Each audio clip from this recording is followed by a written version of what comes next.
ឃើញកូនចៅចេះជួយធ្វើការគ្នាសប្បាយចិត្តណាស់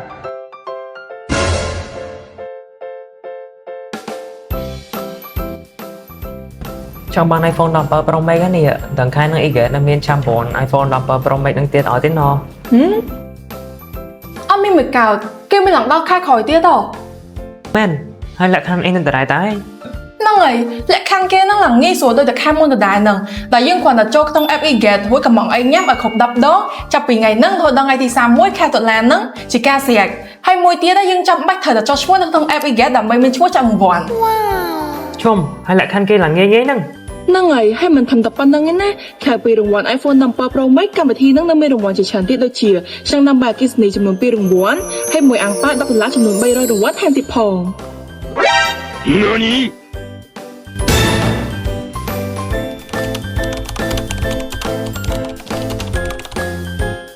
អ្នកនរគ្នាធ្វើការកម្មង់ក្នុង app e-get លឿនណាពាក់រង្វាន់ iPhone 17 Pro Max បានទៅលើគាត់បាត់